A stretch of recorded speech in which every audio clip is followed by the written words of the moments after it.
말씀을 찾은 줄 알고 말씀을 찾으신 분은 성경을, 또 말씀을 못 찾으신 분은 앞에 있는 영상을 보면서 같이 말씀을 읽겠습니다. 백성이 요단을 건너려고 자기들의 장막을 떠날 때에 제사장들은 언약궤를 메고 백성 앞에서 나아가리라. 요단이 곡식 거두는 시기에는 항상 언덕에 넘치더라. 궤를 맨 자들이 요단에 이르며 궤를 맨 제사장들의 발이 물가에 잠기자 곧 위에서부터 흘러내리던 물이 그쳐서 사르단에 가까운 매우 멀리 있는 아담 성읍 변두리에 일어나 한 곳에 쌓이고 아라바의 바다 여매로 향하여 흘러가는 물은 온전히 끊어지매 백성이 여리고 앞에서 바로 건널세. 여호와의 언약궤를 맨 제사장들은 요단 가운데 마른 땅에 굳게 섰고 그 모든 백성이 요단을 건너기를 마칠 때까지 모든 이스라엘은 그 마른 땅으로 건너갔더라. 아멘. 우리는 지난 2주 동안 라합의 이야기를 했죠. 여러분 이제 여러분 확실하게 라합에 대해서 아셨죠? 여리고성의 귀생 여인, 이방 여인이 그 2명의 정탐꾼을 영접하고 그들과 약속하고 그들을 살려주어서 했던 이야기. 여러분 그 이야기 속에서 영적인 의미들 우리가 2주간 같이 살펴보았습니다. 두 정탐꾼의 보고를 받은 여호수아와 백성들은 이제 장막을 쳤던 시딤이라는 곳을 떠나서 요단 강가까지 가까이 이렇게 이르게 여러분 되었습니다. 이스라엘 백성들이 가나안 땅, 특히 가나안의 첫 번째 성인 여리고성에 가기 위해서는 반드시 건너야 될 강이 있었는데 그 강이 바로 요단강이라고 하는 강입니다. 요단강은 그 가나안 땅 북쪽에서부터 남쪽까지 그렇게 쫙 이렇게 흘러가는 아주 중심이 되는 그런 강이거든요. 저 북쪽에는 갈릴리 호수가 있어요. 갈릴리 호수 북쪽에는 헬몬산이라는 산이 있습니다. 헬몬산에서 이슬이 내리면 그 이슬이 갈릴리 호수로 모이고 그 갈릴리 호수에서 다시 흘러서 요단강으로 흐르는 거죠. 요단강으로 흘러서 마지막에 어디로 내려오냐면 사해바다로 내려옵니다. 여매라고도 하고 사해라고도 하죠. 사해바다에 있는 물은 증발되어서 그 증발된 것이 소금이 돼요. 그래서 염도가 되게 높아서 이렇게 성지순례 여행을 하는 사람들이 사해바다에서 이렇게 둥둥 수영을 하면서 뜨는 염도가 너무 높으니까 사람이 가라앉지가 않아요. 수영 못하는 사람도 그 이제 사해바다에서는 수영할 수 있어요. 그 사해까지 저 갈릴리 북쪽에서부터 저 남쪽 사해까지 흐르는 강이 바로 요단강입니다. 그런데 때로는 이 강이 생명줄, 이스라엘 백성들한테 물을 공급해주고 농토에 물을 대는 그런 생명줄이지만 지금 이스라엘 백성들한테는 이 요단강은 어떤 강이냐면 장애물이 되고 있는 거예요. 이 요단강을 건너야 가나안 땅에 들어갈 수 있고 그 가나안 땅의 첫 번째 성인 여리고성을 공격해 들어갈 수 있습니다. 여러분 200만 정도가 되는 이스라엘 백성들이 이 강을 어떻게 건널까요? 그 당시에는 다리도 없어요. 물론 작은 쪽배들은 있었겠지만 그 쪽배로 200만이라는 사람과 그 가축들이 어떻게 건너가겠어요? 그러니까 큰 장애물을 만난 거거든요. 요단강이 이렇게 흐르고 있는데 이 강을 이제 건너야만 가나안 땅에 들어갈 수 있습니다. 특히 성경을 여호수아서 3장을 쭉 읽어보면 이 시기는 범람했던 시기래요. 물이 범람했다는 거예요. 그 15절에 보니까 이렇게 되어 있네요. 요단이 곡식 거두는 시기에는 항상 언덕이 넘치더라. 지금은 곡식 거두는 시기인데 그때는 이게 이스라엘 땅의 우기, 비가 많이 내려온, 우리나라로 말하면 여름 장마철과 같다는 거예요. 그래서 비가 많이 내리면 그 상류보다 그 지금 하류거든요. 이 하류에 있는 요단강은 수위가 높아지고 그 넓이가 엄청 넓어지는 거예요. 그러니까 일반 강도 건너기 힘든데 더 넓어졌으니까, 물이 많아졌으니까 더 건너기가 힘든 거예요. 여러분 우리 청라 남현교회를 중심으로 이 뒤에 가면 신곡천이라는 천이 있습니다. 여러분 신곡천이라는 천은 그렇게 넓지는 않아요. 이렇게 강폭이 한 30-40m 정도 되거든요. 이 요단강 하류에는 평상시에는요 이렇게 30-40m 정도밖에 안 되는 짧은 천과 같은 그런데 우기가 되면 그 길이가 1.1km에서 1.6km까지 늘어난다고 해요. 제가 사진 하나를 가져왔습니다. 요단강을 건너기 위해서는 평상시에는 이 사람이 한 1m 정도 깊이밖에 되지 않으니까 뭐 이렇게 건널 수 있습니다. 예. 그리고는 폭도 30m 정도밖에 되지 않아요. 어떤 요단강은요, 줄기 저 상류에 가면요, 정말 졸졸 흐르는 개천처럼 흐르는 구간도 있어요. 예. 그런데 이 하류에 가면 그 요단강이 그 범람 시기에는 1km에서 1.6km까지 늘어나는 경우도 있습니다. 그러니까 우리나라에도 비가 많이 오는 여름 장마철에 한강이 여러분 그 한강에 이렇게 범람하잖아요. 그래서 우리가 평상시에 여의도 공원에서 이렇게 텐트 치고 놀고 거기서 운동했던 거기가 싹 잠겨가지고는 이렇게 잠길 때가 여러분 있잖아요. 그것처럼 이렇게 지금은 범람 시기라 물이 엄청나게 불어났다는 거예요. 그런데 여기를 여러분 어떻게 건넌단 말이에요. 현대에 와서는 물론 범람하지 않도록 관계 시설을 다 했겠지만 지금은 구약 시대고 되게 옛날이거든요. 그러니까 비가 오면 하류는 다 넘치는 거예요. 예.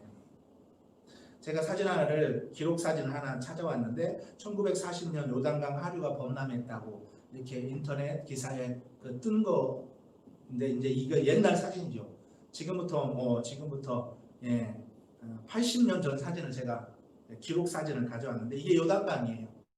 근데 그 요단강이 평상시에는 30m 정도 폭이지만 이렇게 범람하면 하류가 이렇게 다 범람해서 엄청나게 크게 이렇게 범람한 것입니다. 그런데 하나님께서 오늘 참으로 신기한 방법으로 이스라엘 백성들 이 요단강을 건너게 하신단 말이에요. 여러분 이 요단강 어떻게 건너야 할까요? 오늘 하나님은 참 신기한 방법으로 요단강을 건너가게 하십니다. 언약궤를 맨 제사장들이 앞에 먼저 가고 그 언약궤를 메고 요단강으로 들어가면 그 물을 밟는 순간 그 물이 멈추고 이스라엘 백성들이 그걸 건널 거라는 거예요. 여러분 이 비과학적인 방법이 여러분 믿어지세요? 지금 요단강이 이렇게 범람했어요. 언약궤를 맨 하나님의 법궤를 맨 제사장들이 먼저 앞서서 이 요단강으로 들어가면 이 물을 밟고 들어가면 그 물이 멈추고 이제 마른 땅이 되어서 이스라엘 백성들이 건너가게 하신다는 거예요. 하나님께서 그렇게 하시겠다는 거예요. 그런데 여러분 놀라운 사실은요, 이 비과학적이지도 않아 보이는 과학적이지 않아 보이는 이 방법이 오늘 성경에 보니까 됐어요. 그대로 이스라엘 백성들이 순종했고 제사장들이 순종했고 정말로 하나님의 말씀대로 물을 멈췄고 끊어졌고 마른 땅이 되어서 건너갔다고 이야기하고 있습니다. 제가 영상으로 적어오지는 않았지만 우리 17절을 같이 한번 읽어보면 이렇게 되어 있습니다. 여호와의 언약궤를 맨 제사장들이 요단 가운데 마른 땅에 굳게 섰고 그 모든 백성이 요단을 건너기를 마칠 때까지 모든 이스라엘은 그 마른 땅으로 건너가더라. 여러분 이렇게 물이 흐르던 강이 말랐다는 거예요. 이렇게 범람했던 요단강이 제사장들이 언약궤를 메고 딱 들어가자마자 물이 끊기기 시작해서 점점 마르기 시작하더니 말라서 이스라엘 백성 200만이라는 이스라엘 백성들이 드디어 건너갔다는 이야기가 오늘의 여러분 성경의 이야기입니다. 여러분 이스라엘 백성들이요 홍해를 건넜던 사건 여러분 기억하시죠? 출애굽에서 그 넘실대는 홍해바다 그 홍해바다를 건넜던 그 이야기 40년 전 이스라엘 백성들이 경험한 거거든요. 그런데 40년 후 다시 이스라엘 백성들이 요단강을 마른 땅으로 건너가는 그 기적을 여러분 체험하고 있는 여러분 것입니다. 여러분 오늘 우리는 이 본문을 가지고 몇 가지 하나님의 진리의 말씀을 우리가 같이 나누기를 소망해요. 저는 이 말씀을 묵상하면서 첫 번째는 이렇게 정의해 보았습니다.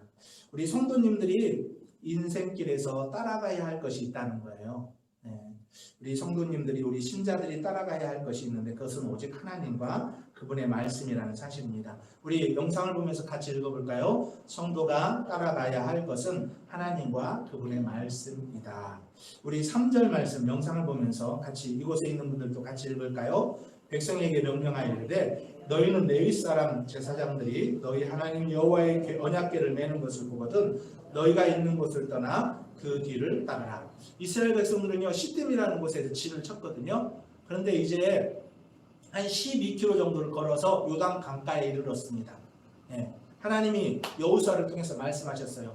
제사장들이 먼저 언약궤를 메고 먼저 가고 그 뒤에 이스라엘 백성들이 따라가라 이렇게 말씀하고 여러분 있습니다. 여호수아는 이스라엘 백성들에게 절대적으로 언약궤를 맨 제사장들을 따라가라고 말하고 있습니다. 여러분, 언약궤가 뭐예요? 언약궤에 대해서 잠깐 설명할게요. 언약궤는 이스라엘 백성들이 출애굽해서 시내산에 도착했을 때 하나님께서 모세를 통해서 만들라고 했던 이 궤인데요. 일종의 궤짝이에요. 궤짝. 마치 궤짝인데 양쪽에 이렇게 손잡이를 끼워서 들고 갈 수 있는 궤짝. 우리나라 약간 가마 같기도 하고, 그런데 약간 가마하고는 다르죠.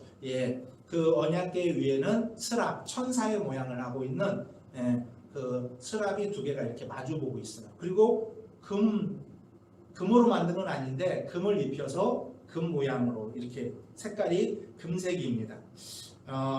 이 언약궤는요, 여기 보면 증거궤라고 되어 있고 언약궤라고 또 말하고 법궤라고도 되어 있어요. 여러분이 성경을 읽다가 법궤, 언약궤, 증거궤 이런 말이 나오면 다 이거라고 여러분이 생각하시면 돼요. 자, 이거는요, 그 광야에서 나는 아카시아 나무 종류가 있거든요. 조각목이라고. 그 조각목으로 이 궤짝을 짜고 그 위에 금을 바른 거예요. 여러분, 이스라엘 백성들이 광야에서 무슨 금이 있었겠나 생각하는데 우리가 금송아지 만든 사건도 아시잖아요. 그들이 가지고 온 귀걸이, 코걸이, 뭐 여러 가지 팔찌 속에 다 금이 있었거든요. 그걸 녹여가지고는 이렇게 법궤를 만들었습니다. 그럼 이 법궤 안에는 뭐가 있을까요? 이 법궤의 네모난 상자 안에는 들어가 있는 게 있어요. 그거 뭐냐면 십계명 돌판. 시내산에서 모세가 하나님으로부터 받았던 십계명 돌판. 아론의 쌍난 지팡이, 그 다음에 만나 항아리가 들어있습니다. 이 세 가지가 들어있거든요. 여러분, 십계명은 말씀을 상징적으로 의미하죠. 그 다음에 아론의 쌍난 지팡이는 모세의 형이 아론인데 그 아론의 리더십을 하나님이 인정해 주어서 아론의 지팡이에서 싹이 났어요. 여러분, 지팡이는 다 말라 비틀어진 나무가 지팡이잖아요. 근데 그 지팡이에서 싹이 나왔어요. 하나님께서 이 아론에게 그 리더십, 백성들이 아론을 따라야 된다는 것을 알려주기 위해서 그 아론의 지팡이에 싹이 났는데 그 지팡이가 이 안에 들어가 있고요. 하늘에서 40년 동안 내리는 그 만나, 그걸 항아리에 담아서 또 이 안에 넣어놨습니다. 이 세 가지가 들어있는데, 이 언약궤는 사실 하나님을 상징하기도 하고 말씀을 상징하기도 해요. 그래서 이스라엘 백성들이 이 하나님을 앞서서 언약궤를 앞서가지고 나가면 전쟁에서도 이기는 거예요. 하나님이 함께 해주시니까. 이곳에 하나님이 임재하셨고 이곳에 함께 해주셨어요. 그러니까 이 언약궤는 하나님을 상징적으로 의미해요. 여러분, 하나님은 눈에 보이지 않지만 하나님이 그래도 가시적으로나마 이스라엘 백성들에게 하나님이라는 상징적 의미를 부여하기 위해서 만들어준 게 언약궤예요. 언약궤는 하나님을 상징하기도 하고 말씀을 상징하기도 해요. 그런데 이 언약궤는 누가 맬 수 있냐면 제사장만 맬 수 있어요. 일반 성도들은 이 언약궤 앞에 얼씬도 못해요. 제사장들이, 거룩하게 구별된 제사장들이 언약궤를 어깨에 메고 이동할 때 이스라엘 백성들은 그 뒤를 따라가는 것입니다. 이 언약궤는 수레에 편하게 싣고 갈 수 없어요. 언약궤는 꼭 제사장들이 어깨에 메야 돼요. 그리고 어떤 다른 사람도 이 언약궤를 만질 수가 없습니다. 그런데 오늘 성경을 자세히 읽어보니까 그 언약궤를 맨 제사장들이 먼저 앞서가고 백성은 뒤따라오는데 그 뒤따라오는 백성들은 2000규빗 뒤에서 따라오라고 되어 있습니다. 2000규빗. 여러분, 2000규빗 하면 우리나라 지금 우리가 편하게 계산해 보면 한 900m 정도 돼요. 약 1km, 900m에서 약 1km 정도. 그 뒤에 백성들이 따라오라는 거예요. 제가 이렇게 언약궤를 맨 제사장들의 모습을 잠깐 사진을 가져왔는데 이렇게 내는 거예요. 제사장들이 어깨에 내고 그 다음에 앞에는 또 양강나팔을 불면서 이제 언약궤가 나간다고 이렇게 표시하면서 이스라엘 백성들은 이 뒤에 1km나 떨어져서 쫓아와야 돼요. 앞에 요단강이 있습니다. 그리고 언약궤를 맨 제사장들이 가장 선두에 섰습니다. 그리고 1km 뒤에 이제 이스라엘 백성들이 따라오는 거예요. 하나님 이렇게 이스라엘 백성들한테 요단강을 건너가라고 말씀하고 있어요. 아직도 요단강은 우기철이라 범람해가지고는 엄청나게 길고 넓게 깊이 흘러가고 있습니다. 어쨌든 건너가는 방법은 이 순서대로 가라는 거예요. 여러분, 이스라엘 백성들이 200명이요, 200만 명이 광야를 지날 때도 그냥 지나지 않았어요. 그들에겐 다 자기 나름대로 지파별로 위치가 있었어요. 질서가 있었어요. 예. 여러분, 교회라고 하는 것은 영적인 질서 안에 움직여지는 곳이에요. 예. 어쨌든 하나님은 언약궤를 맨 제사장이 먼저 가고 뒤에 이스라엘 백성들을 1km 뒤에서 따라오라고 했습니다. 이것은 이스라엘이 요단을 건널 수 있는 유일한 방법이었습니다. 오늘 우리는요, 물리적인 요단강을 건널 필요는 없어요. 하지만 영적인 삶 속에서 우리가 이걸 적용해 본다면 성도님들이 우리 하나님 나라에 가기까지 인생의 수많은 장애물 앞에서 무엇을 따라 그 장애물을 건너야 되냐면 하나님을 따라 그 장애물을 건너야 된다는 거예요. 하나님의 말씀을 따라 그 어려운 장애물을 건너가야 한다는 것입니다. 창세기 12장에 보면 아브라함이 여호와의 말씀을 따라갔다고 되어 있습니다. 여러분, 그 좋은 믿음 좋은 아브라함도요, 하나님의 말씀을 따라갔다고 해요. 여러분이 인생의 수많은 장애물을 만나고 인생의 길을 걸어갈 때 여러분이 따라가야 될 것이 있습니다. 그것이 바로 하나님과 그분의 말씀이라는 거, 여러분 믿는 은혜가 있기를 주의 이름으로 소망합니다. 여러분, 우리가 이제 후에 읽겠지만 이스라엘 백성들이 드디어 이 요단강이 정말로 이 하나님의 말씀대로 제사장들이 먼저 가고 이스라엘 백성들이 따라올 때 갈라졌어요. 물이 다 말라버렸어요. 그리고는 이스라엘 백성들이 건너간 거죠. 이것을 빨리 깨닫고 순종하는 사람이요, 이 장애물을 건널 수 있어요, 여러분. 우리 성도님들을 보면서 제가 오래 목회는 하지 않았지만 제가 부목사 시절부터 성도님들을 보면서 이걸 빨리 깨닫는 사람들이 하나님의 은혜를 많이 받는 것을 경험해 봅니다. 제가 바라보게 돼요. 인생의 장애물을 만났을 때 자기 힘과 자기의 능력으로 감당하려고 하는 사람과 정말 하나님 의지해서 말씀 따라 하나님 따라 살려고 하는 사람의 차이를 제가 이렇게 많이 경험하면서 이렇게 믿음으로 순종해 나가는 사람들이 결국은 그 장애물을 극복하는 것들을 많이 보게 돼요. 여러분들도 인생의 많은 장애물 가운데 여러분이 여러분의 경험과 여러분의 지식으로 해결할 것이 아니라 하나님의 말씀과 하나님을 따라가는 그런 은혜가 있었으면 좋겠습니다. 왜 하나님은 이스라엘 백성들한테 제사장들보다 1km 뒤에서 따라오라고 했을까요? 왜 거리를 두고 따라오라고 했을까요? 이것도요, 다 의미가 있습니다. 언약궤에 바짝 붙어서 같이 가면 되지 왜 이렇게 1km나 이렇게 멀리 떨어져서 뒤에 따라오라고 했을까? 이걸 보면요, 우리는 하나님을 가까이 할 수 있는 분이지만 함부로 할 수 있는 분은 아니라는 것을 깨달아야 돼요. 여러분, 우리는 말씀이 있잖아요. 이 성경 말씀을 항상 가까이는 해야 되지만 이 말씀을 함부로 대해서는 안 된다는 거예요. 여러분, 하나님과 말씀은요, 가까이 하면 좋지만 함부로 해서는 안 되는 존재들이에요. 우리가 우리의 부모님들을 가까이 하면 좋잖아요. 부모님과 사이좋게 지내고 가까이 지내고 친근감 있게 지내지만 우리가 부모님한테 함부로 해서는 안 되는 것 같이 하나님도 마찬가지예요. 왜 언약궤를 1km나 먼저 앞에 이렇게 거리를 두면서 가게 했냐면 하나님은 우리가 하나님과 예수님과 가까이 할 수는 있어요. 친해질 수는 있어요. 그러나 그분들을 함부로 해서는 안 되는 존재라는 거예요. 하나님을 경외하는 마음이 여러분한테 있어야 돼요. 내가 신앙생활을 오래 했다고 해서 교회를 많이 다녔다고 해서 내가 예배를 많이 했다고 해서 우리가 하나님을 무시하면 안 된다는 거예요. 하나님은 가까이 할 수 있지만 함부로 할 수 있는 분은 아니고, 말씀도 우리가 가까이 날마다 읽어야 되지만 그 말씀을 하찮게 여기거나 함부로 여기면 안 된다는 것을 의미해 줍니다.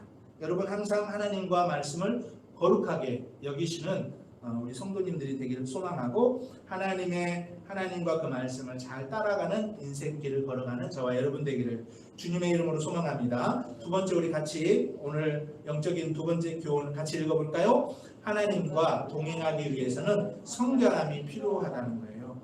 여러분, 이 성결이라는 말이 중요해요. 성결, 깨끗해져야 된다는 거예요. 깨끗해져야 된다.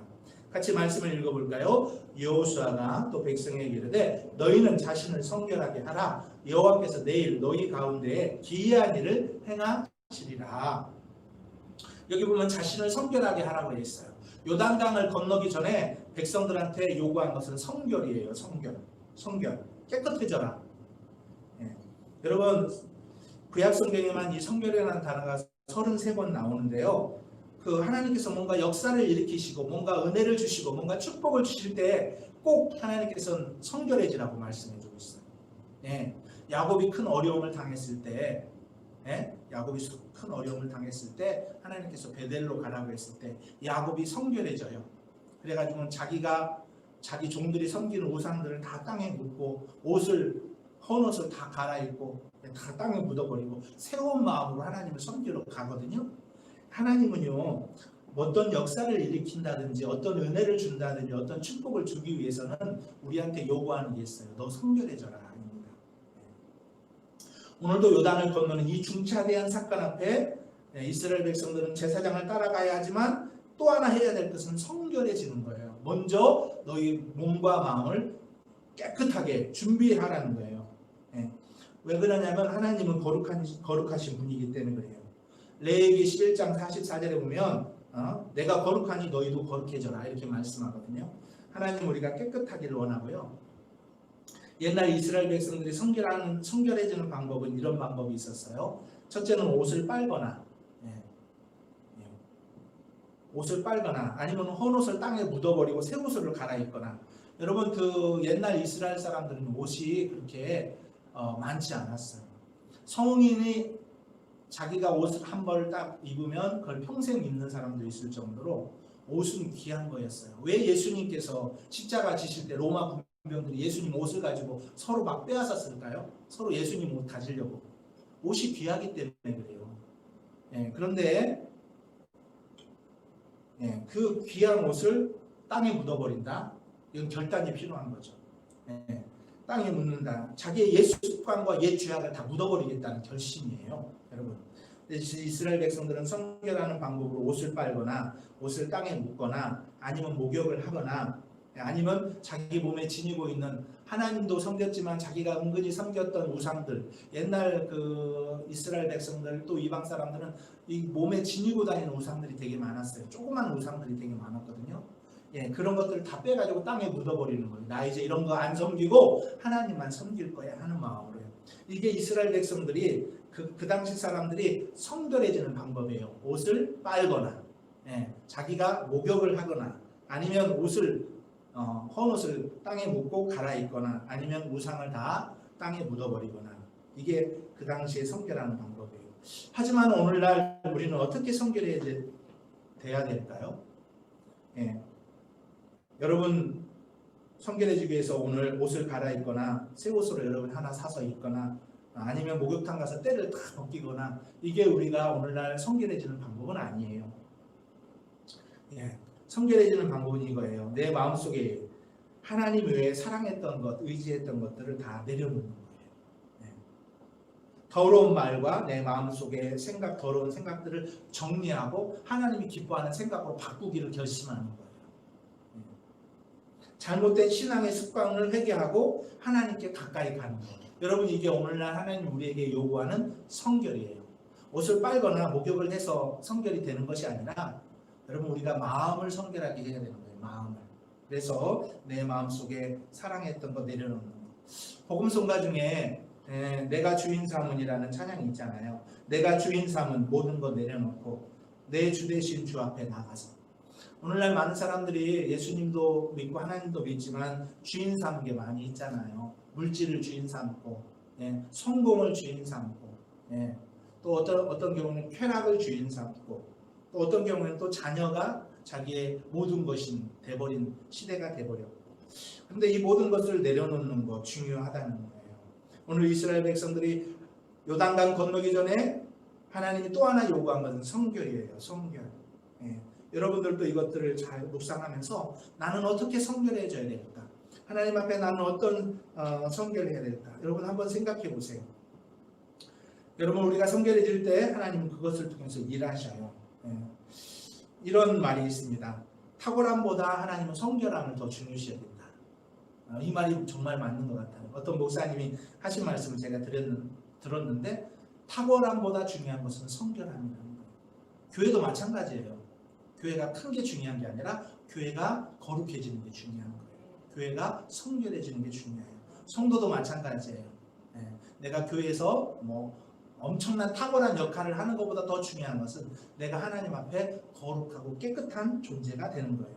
그래서 하나님은 큰 그릇보다 어떤 그릇을 사용하시냐면 하나님은 깨끗한 그릇을 사용하셔요.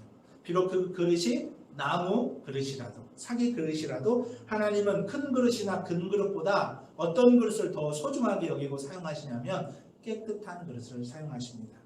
여러분, 우리 학생들이 사무엘 상하를 지금 읽고 있어요. 학생들이 사무엘 상하에 보면 한나가 나오고 그 다음에 이제 사무엘이 나오죠. 그 다음에 이제 다윗도 나오고 하나님이 사무엘을 사용하시고 다윗을 사용하시죠. 왜 그랬을 것 같아서요? 능력이 많아서 사용한 것이 아니라 그들이 깨끗하니까 사용하는 거예요. 그만큼 여러분 하나님 앞에 우리가 깨끗한 건 중요해요. 여러분 하나님 앞에 깨끗하십시오. 하나님 앞에 정직하십시오. 하나님 앞에 순수하십시오. 그럴 때 하나님이 여러분들을 주목하시고 들어서 사용하는 거예요. 오늘 두 번째 것을 바로 이야기하고 있는 거죠. 하나님과 동행하기 위해서는 우리가 성결함이 필요해요. 하나님이 그 요단강을 건너는 그 위대한 기적을 보여주기 전에 너희들 성결해져라. 여기서 성결해져서 이 요단강을 건너서 성결하게 이제 가나안 땅에 들어가야지 더러움 가지고 가면 안 된다. 지금 말씀하고 있는 거예요. 마찬가지예요. 여러분이 하나님과 동행하기 위해서는 성결함이 필요하고 쓰임받기 위해서도 성결함이 필요합니다. 세 번째인데요. 우리 같이 읽어볼까요? 믿음으로 먼저 행할 때 기적은 상식이 됩니다. 여러분들도 아마 들어봤을 거예요. 기적이 상식이 된다는 말은 들어보았을 것입니다. 근데 이 기적이 상식이 되는 것은 그 믿음 때문이에요. 믿음으로 우리가 먼저 행할 때 기적이 상식이 되는데요. 말씀을 또 읽어보겠습니다. 같이 읽을까요? 유단이 곡식 거두는 시기에는 항상 언덕에 넘치더라. 궤를 맨 요단에 이르며 궤를 맨 제사장들의 발이 물가에 잠기자. 계속해서요. 곧 위에서부터 흘러내리던 물이 그쳐서 사르단에 가까운 매우 멀리 있는 아담 성읍 변두리에 일어나 한 곳에 쌓이고 아라바의 바다 여매로 향하여 흘러가는 물은 온전히 끊어짐에 백성이 여리고 앞으로 바로 건널세. 여러분 그림 제가 하나 또 이렇게 가져왔는데 자, 이스라엘 백성들이 건너오는 거예요. 먼저 아까 보았던 사진처럼 제사장들이 1km 앞에 갔어요. 그랬더니 제사장들이 그 물로 들어가자마자 물이 위에서부터 끊기고 흘러가는 물은 흘러가서 마른 땅이 되는 거예요. 그리고 제사장들은 계속 나가는 것이 아니라 강 한가운데 말러있는 강 한가운데를 어떻게 했어요? 서 있는 거예요. 계속 법궤를 메고 200만이라는 사람이 그 갈라진 강으로 건너가는 시간이 얼마나 걸렸을까요? 엄청나게 걸렸을 거예요. 어떤 학자들은 6시간 정도 걸렸다고 해요. 그러니까 제사장들은 계속 궤를 메고 그 마른 그 강 한가운데 계속 서 있어야 되는 거예요. 그걸 메고. 그러고 이스라엘 백성들은 계속 이제 건너가는 거죠. 그림에서 보면 저 제사장들이 언약궤를 메고 강 한가운데 계속 서 있고 이스라엘의 백성들은 이제 다 강을 이렇게 건너가는 것입니다. 중요한 것은 물이 위에서 끊기고 흘러가는 물은 다 흘러가 버렸다는 거예요. 이 말은 언약궤를 맨 제사장들이 넘실대어 흐르는 요단강에 먼저 발을 딛는 순간 위의 물은 끊기고 아래 물은 다 흘러갔다는 거예요. 홍해를 건널 때는 이스라엘 백성들이 다 홍해가 갈라진 다음에 건넜는데 오늘 중요한 특징은 제사장들이 건너기 전 발을 딛기 전까지 이 요단강은 마르지 않았다는 거예요. 제사장들은 넘실대는 그 범람에서 흐르고 있는 요단강을 자기들이 밟고 들어갔다는 거예요. 이것을 우리에게 한 가지 교훈을 주는데요. 믿는 자들이 하나님의 하늘 가나안에 들어가는 과정에 만나게 되는 인생의 장애물은 먼저 믿음으로 여러분이 도전해야 열린다는 교훈을 여러분 주고 있습니다. 먼저 들어가야 열려요.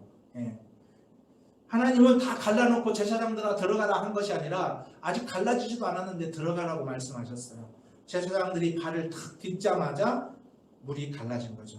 여기 되어 있잖아요. 제사장들이 발이 물가에 잠기자 어떻게 됐어요? 곧 위에서부터 흘러내리던 물이 그쳤다. 그러니까 제사장들은 아직도 흘러가고 있는 물 속으로 그냥 들어가는 거예요. 왜요? 하나님과 여호수아의 말을 믿고 간 거죠.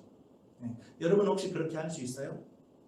우리는 종종 하나님께서 해주시면 제가 하겠습니다. 하나님 나한테 이렇게 열어주시면 제가 그때 행할게요. 우리는 이런 경우가 많아요. 하나님 저한테 뭐 주셔야 제가 뭔가 헌신하죠. 이렇게 우리가 이렇게 하나님 앞에 먼저 나한테 주세요. 그러면 내가 헌신하겠습니다. 뭐 이런 식으로 우리가 하나님 앞에 이야기하는 경우가 많이 있는데 하나님은 반대로 이야기하세요. 우리한테. 너 먼저 행하라. 너 먼저 행하면 내가 너한테 줄게. 그게 마태복음 6장 33절이잖아요. 그런즉 너희는 먼저 그의 나라 의를 구하라. 그리하면 이 모든 것을 너에게 더하시리라. 우리는 하나님께 요구해요. 하나님 나한테 다 주세요. 그러면 내가 행할게요. 근데 하나님은 반대로 우리한테 요구하신다니까요. 너 먼저 행하라. 그러면 너한테 더해줄게. 이렇게 말씀하세요. 제가 되게 좋아하는 말씀이 있는데요. 그리고 간혹 여러분들한테 했던 말씀. 열왕기상 17장에 보면 사르밧 과부의 이야기가 나옵니다. 사실 저도 이 본문을 가지고 되게 은혜를 많이 받았기 때문에 제가 많이 이야기도 했습니다. 이 엘리야 선지자가 그 흉년 때 사르밧이라는 곳으로 갔는데 그 사르밧 과부가 이제 그 집에 가루, 밀가루 조금하고 기름 조금이 남아 있었거든요. 근데 이 엘리야 선지자가 하나님의 음성을 듣고 그 여인한테 이야기했어요. 여인이여, 나한테 이것으로 밥을 해다가 갖다 줘라. 그랬더니 그 여인이 아니 지금 내 아들이 하나가 있는데 이 아들과 함께 이거 한 끼 밥해 먹고 이제 우리도 없으면 굶어서 죽어야 되는데 이걸 이 한 끼 남은 것을 당신이 달라고 합니까? 엘리야가 분명히 얘기해요. 하나님께서 분명히 채워주실 것이다. 하나님께서 말씀하신 것을 그대로 그 여인한테 하거든요. 먼저 나한테 가져와서 이걸 공개하면 하나님 너한테 베푸실 거라고 그렇게 약속을 줘요. 근데 그 여인이 그 약속을 믿음으로 정말로 한 끼 식사를 준비해서 엘리야 선지자를 탁 대접을 한단 말이에요. 엘리야 선지자가 뒤도 돌아보지 않냐고 그걸 다 먹어버렸겠죠. 그랬더니 정말 어떤 일이 일어나냐면 그 여인의 가정에 가루의 가루통이 끊어지지 아니하고 그 다음에 기름의 기름병이 끊어지지 않는 축복이 임했어요. 언제까지? 비가 올 때까지. 왜 비가 와야 되냐? 비가 와야 곡식이 자라고 비가 와야 땅에 풀이 나고 뭔가 채취할 수 있으니까 그때까지는 하나님이 그 가정에 채워주신 거예요. 그런 기적을 열왕기상 17장에 엘리야와 그 사르밧 과부가 경험한 거죠. 하나님의 약속한 것을 먼저 믿고 아직 되어지지 않았지만 순종할 때 그런 일이 일어난 거예요. 오늘 이스라엘 백성들도 마찬가지예요. 제사장들한테 하나님 명령했습니다. 너희들이 먼저 들어가라는 거예요. 만약 제가 제사장이었으면요 막 뒤로 뺐을 것 같아요. 어떻게 막 넘실대는 신곡천 저한테 들어가라 해도 저 못 들어갈 거예요. 그런데 그 넘실대는 범람에서 넘실대는 거기를 이 언약궤를 메고 제사장이 발을 딛고 들어간다고 생각해 보세요. 근데 이 제사장들이 순종하고 들어가는 거예요. 그랬더니요 정말로 물이 탁 근치고 물이 흘러가고 다 흘러가 버리고 마른 땅에 대해서 이스라엘 백성들이 여러분 건너갔다니까요. 여러분 그런데요 이 본문을 히브리 원문이나 영어로 조금만 읽을 수 있다면 이 제사장들의 행동을 우리가 좀 더 지켜볼 수 있는데 이 제사장들이 어떻게 여러분 이 제사장들이 이렇게 지금 언약궤 메고 가잖아요. 여러분 앞에 있는 제사장 생각해 보세요. 내가 만약 제일 앞에 있는 제사장이다. 내가 가야 뒤에 제사장들도 따라올 수 있거든요. 백성도 따라올 수 있고. 그런데 앞에 막 지금 물이 넘실댄단 말이에요. 그런데 거기 들어갈 수 있겠어요? 여기 보면 이제 15절에 보니까 궤를 맨 제사장들의 발이 물가에 잠기자 이렇게 되어 있는데 그 표현이 조금 히브리 원문으로 보면 재미있는 표현이 있어요. 제사장들이 막 그냥 믿음으로 팍팍팍 걸어간 게 아니에요. 여러분 정말 갈라질까? 발을 살짝 대디뎠다는 그런 표현이래요. 히브리어를 공부하는 학자들은 이 물가에 잠기자 이 단어는 제사장들이 그래 갈라질 거야 하고 들어간 게 아니라 정말 갈라질까 하고 물을 살짝 대봤다는 거예요. 그랬더니 정말 갈라졌다는 거예요. 여기서 우리가 한 가지 교훈을 얻을 수 있는 것은 무엇이냐면 우리의 소심한 순종도 하나님의 역사를 일으킬 수 있다는 거예요. 여러분 중요한 것입니다. 우리는 뭔가 하나님 앞에 순종할 때 되게 망설이는 경우가 많아요. 내가 이걸 정말 해야 될까? 근데요 그 소심한 순종도 하나님이 기뻐하신다는 거예요. 제사장들처럼요. 여러분 제사장들이 강한 담력이 있어서 들어갔겠어요? 뒤에서는 밀지, 여호수아는 가라고 그러지, 하나님은 가라고 했지, 마음의 부담감은 있지, 그래도 안 갈 수 없으니까 다 대봤는데 정말 갈라지는 거. 우리도 그런 경우 많이 있죠. 정말 될까? 내 사업이 될까? 내 일이 될까? 내가 이렇게 하나님 앞에 헌신하면 뭐가 될까? 그런데 여러분 그런 소심한 마음들 가운데서도 순종하면 하나님이 일하신다는 것을 하나님이 보여준 사건이 바로 여호수아서 3장의 사건이에요. 예. 이제 말씀을 정리하겠습니다. 여러분 성도가 따라가야 할 것은 뭐라고요? 하나님과 하나님 말씀이라고 했죠. 하나님을 가까이 하고 말씀을 가까이 하는 건 좋지만 여러분 그것을 함부로 하지는 마셔야 된다고 했습니다. 우리가 하나님의 큰 역사를 보기 위해서 여러분 반드시 우리가 선행되어야 될 것은 순결함이에요. 하나님은 깨끗한 사람을 좋아한다고 했습니다. 그리고 우리가 먼저 행하는 것. 때로는 두려움이 있고 정말 이게 될까? 내가 하나님 앞에 순종해서 손해보는 것은 아닐까? 했지만 여러분 그런 소심한 순종에도 하나님은 다 기억하고 있다는 거 여러분 기억하시고 오늘도 믿음으로 걸어가는 저와 여러분이 되기를 주님의 이름으로 소망합니다. 우리 이 시간에 같이 찬양하면서 나갈 때 우리 주일학교 찬양이긴 하지만 지난 가을 성경학교 때 배웠던 찬양 우리 같이 한번 부르고 같이 기도했으면 좋겠습니다. 주님 내게 말씀하실 때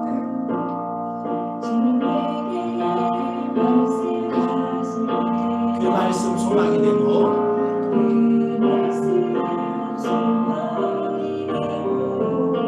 그 소망 마음에 두고 믿음으로 나아갑니다. 쉽지 않겠죠. 힘들 때도 있겠죠. 하지만 내게는 주님 주신 말씀이 있어 지켜주시네. 주님 나를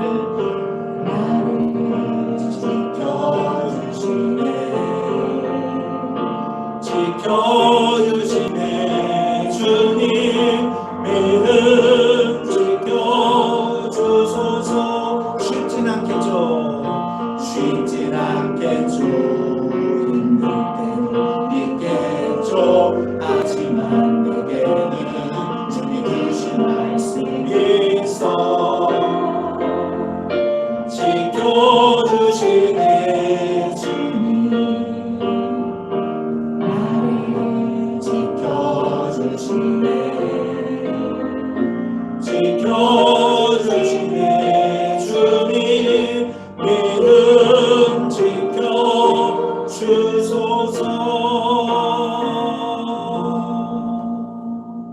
기도하고 축도를 마치겠습니다. 사랑하는 주님, 우리가 인생길을 살아갈 때 쉽지 않은 것들이 많이 있습니다. 인생의 큰 장애물들이 우리 앞에 많이 있습니다. 주님, 그때 내 힘과 능력으로만 그것을 넘으려고 하지 아니하고 주님을 의지하면서 주의 말씀 따라 하나님 따라 그 장애물을 건널 수 있는 영적인 지혜를 저희에게 허락해 주시기를 주님 소망합니다. 사랑하는 하나님, 저희들 큰 그릇 되기보다 깨끗한 그릇 되게 하여 주시옵소서. 하나님, 저희들 믿음이 작지만 그 작은 겨자씨 같은 믿음이 산을 옮긴다고 했습니다. 하나님, 우리의 소심한 믿음과 순종 가운데서도 하나님이 역사해 주시기를 소망하며 믿음으로 걸어가는 그런 결단을 우리에게 주님이 허락해 주시기를 소망합니다. 방학 시간을 보내는 우리 학생들, 또 직장에서 또 여러 가지 상황들 속에서 코로나 속에서 살아가는 우리 성도님들, 주님이 한 주간도 지켜주시고 믿음 안에 승리할 수 있도록 은혜 내려 주시옵소서.